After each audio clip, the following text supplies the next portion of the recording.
नमस्कार, खरी खरी में आपका स्वागत है। मैं हूं मृगेंद्र सिंह। फरवरी महीने में क्या मध्य प्रदेश की राजनीति में कोई बड़ा भूचाल आने वाला है या कुछ नया होने वाला है?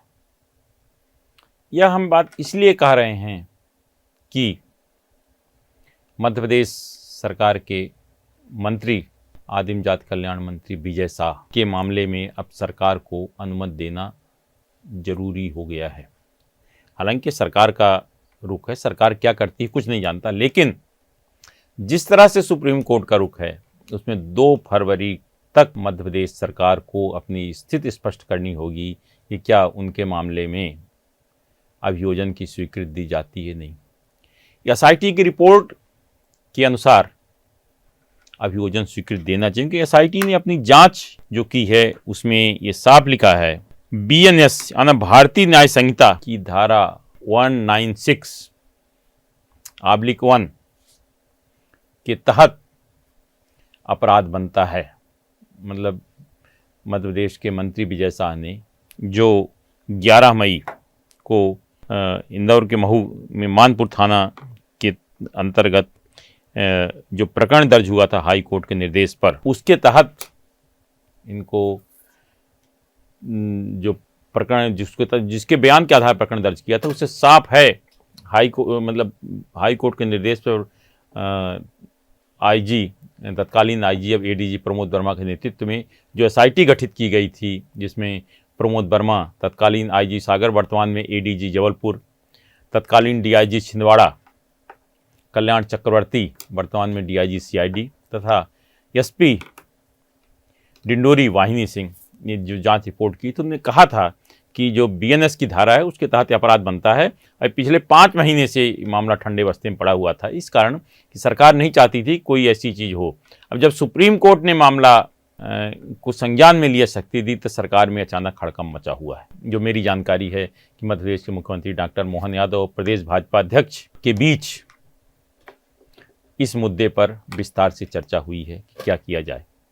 अब 2 फरवरी से पहले अगर निर्णय लेना है सरकार को, और प्रदेश अध्यक्ष भी कई लोगों से चर्चा की, हेमंत खंडेलवाल जी ने, कि आखिर इस मामले में क्या, अब अगर सरकार अनुमति देती है मुकदमा चलाने की, जो कि हमें लगता है सुप्रीम कोर्ट के रुख को देखते हुए सरकार को देना पड़ सकता है। मध्य प्रदेश सरकार को 9 फरवरी को अपनी रिपोर्ट सुप्रीम कोर्ट में प्रस्तुत करना है कि हम इस मामले में अभियोजन की स्वीकृति दे रहे हैं कि नहीं।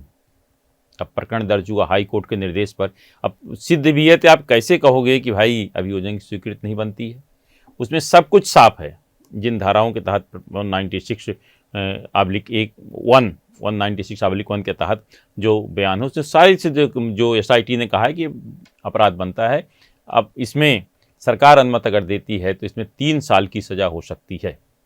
निश्चित रूप से अगर ऐसा होता है तो मध्य प्रदेश के मंत्री को 3 साल की सज़ा हो सकती है। अपराध अभी फैसला में टाइम लग सकता है, लेकिन जिस धारा के तहत प्रकरण दर्ज है मतलब एसआईटी ने रिपोर्ट की, उसका 3 साल की सज़ा का प्रावधान है। अब सरकार के लिए मुश्किल इसलिए बढ़ सकती है कि एक बड़े आदिवासी नेता हैं, इसी कारण अभी तक बचते रहे कि सरकार कोई कार्रवाई नहीं कर रही। विजय शाह इसके पहले भी एक बयान को लेकर चर्चा में थे। तत्कालीन मुख्यमंत्री शिवराज सिंह चौहान ने उन्हें मंत्रिमंडल से बाहर का रास्ता दिखाया था, फिर उन्हें मंत्रिमंडल में शामिल किया गया था। मतलब सरकार अभी तक, मतलब भाजपा अभी तक कोई बड़ा आदिवासी चेहरा नहीं ढूंढ पाई विजय शाह का, इसलिए सरकार भी डर रही कि आखिर क्या किया जाए। मतलब भाजपा सरकार में कहीं आदिवासी नाराज ना हो जाएं। अब लेकिन मामला देश से जुड़ा हुआ, सुप्रीम कोर्ट से, इसको लेकर निश्चित रूप से मुश्किलें बढ़ सकती है। मंत्री सरकार भी इस मामले में काफ़ी सोच में पड़ी हुई कि आखिर क्या किया जाए। अब मामला सबको मालूम है कि 11 मई को इंदौर ग्रामीण के मानपुर थाना अंतर्गत रायकुंडा गांव में एक सार्वजनिक कार्यक्रम में जो कर्नल सोफिया कुरैशी के बारे में जो बात कही थी, उसको लेकर सबसे ज़्यादा नाराज़गी थी। और हाई कोर्ट ने खुद ही इस मामले को संज्ञान में लिया था कि ऑपरेशन सिंदूर के बाद जिस तरह से वहाँ सभा हुई थी और कर्नल सोफिया कुरैशी ने जिस तरह पाकिस्तानियों को भगाया था, जिस तरह से उन्हें वहाँ जाकर घुस के मारा था, उसको लेकर निश्चित रूप से पूरे देश भर में कर्नल सोफिया की बहादुरी की तारीफ हो रही थी, दूसरी तरफ इस बयान के बाद। और जब मामला आया तो हाई कोर्ट ने बिना किसी के आवेदन के खुद ही संज्ञान में ले लिया था। पहले वो बयान सुनिए जो विजय शाह ने कहा था। लोगों को हमने उन्हीं की बहन बेच करके उनकी ऐसी की तैसी करो। आपने सुना कि विजय शाह ने क्या कहा था। अब हाई कोर्ट में जब मामला हो गया, आनंद फानंद में प्रकरण दर्ज हुआ, हालांकि पुलिस ने से बहुत कोशिश की, पहली बार हुआ होगा जिसको हाई कोर्ट कह रहा है कि इसको अपराधी गिरा, उसके खिलाफ प्रकरण दर्ज किया, उसमें श्री लिख रहे हैं। दूसरे दिन फिर हाई कोर्ट ने सख्ती दिखाई, तब जाकर FIR दर्ज हुई। फिर मतलब FIR में जो सुधार होना था हुआ, दर्ज हुआ। अब जब लगा विजय शाह को कि कुछ गड़बड़ हो सकती है, उसने सुप्रीम कोर्ट का दरवाजा खटखटाया। सुप्रीम कोर्ट ने पूरी कार्रवाई पर रोक लगा दी, जो भी FIR हुई थी उस पर पूरी कार्रवाई पर रोक लगा दी। SIT गठित किया। SIT को कहा जांच रिपोर्ट, SIT ने अपनी जांच रिपोर्ट 5 माह पहले दे दी, लेकिन सरकार उसको दबाए बैठी थी। अब सुप्रीम कोर्ट के सख्त रुख के बाद मामला एक बार फिर गर्मा गया है। अब देखना यह है कि अगर सरकार अभियोजन की स्वीकृति देती है, निश्चित रूप से एक बवाल खड़ा होगा। इसीलिए हमें लगता है मुख्यमंत्री डॉक्टर मोहन यादव, हेमंत खंडेलवाल और पार्टी के अन्य वरिष्ठ नेताओं से चर्चा कर रहे हैं कि इस मामले को अगर उनसे इस्तीफा लेना पड़ता, अनुमति देना पड़ता, इस मामले को कैसे किया जाए। अगर ऐसी स्थिति बनती, निश्चित रूप से मंत्रिमंडल विस्तार की भी चर्चा होगी। किसी बड़े आदिवासी नेता को मंत्रिमंडल में लिया जाएगा तो कौन होगा वो, इसको लेकर भी चर्चाएं चल पड़ी हैं। दूसरी ये खबर है कि अब भाजपा के नए राष्ट्रीय अध्यक्ष नितिन नवीन की टीम बनती है। अब नितिन नवीन की टीम में कौन जाएगा, जिसकी चर्चा अगर कैलाश विजयवर्गीय नितिन नवीन की टीम में जाए हैं तो वो भी एक व्यक्ति पद के तहत मंत्रिमंडल से इस्तीफा दे सकते हैं। अगर इस्तीफा देंगे तो 2 बड़े पद खाली हो जाएंगे। वैसे भी कई पद खाली हैं, मुख्यमंत्री पद बहुत से। तो मतलब जो अगला फरवरी महीना है, अगले फरवरी महीने में अगले 8 से 10 दिन मध्य प्रदेश की राजनीति में काफ़ी उथल पुथल दिखेगा आपको। उथल पुथल ऐसा नहीं होगा कि कोई बड़ा बदला, मुख्यमंत्री बदल रहा है या भाजपा कोई प्रदेश अध्यक्ष, कुछ ऐसा इस तरह नहीं होगा। लेकिन किसी एक मंत्री का अभियोजन स्वीकृति मिलती है, चालान होगा।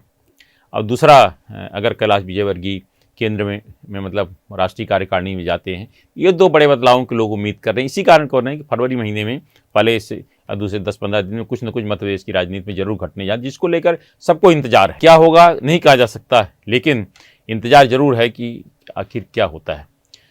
हो सकता है कैलाश विजयवर्गीय को ना ले जाएं। एक नया नाम भी है, भाजपा के पूर्व प्रदेश अध्यक्ष BD शर्मा भी उनकी टीम में, नितिन नवीन की टीम में जा सकते हैं। तो अगर वो जाते हैं तो ये भी बड़ा राजनीतिक घटनाक्रम होगा। इस कारण अब देखिए आगे क्या होता है। लेकिन विजय शाह की मुश्किलें बढ़ रही हैं और अगर 3 साल की सज़ा का प्रावधान होता है तो उन्हें हो सकता है विधायक पद भी छोड़ना पड़ सकता है।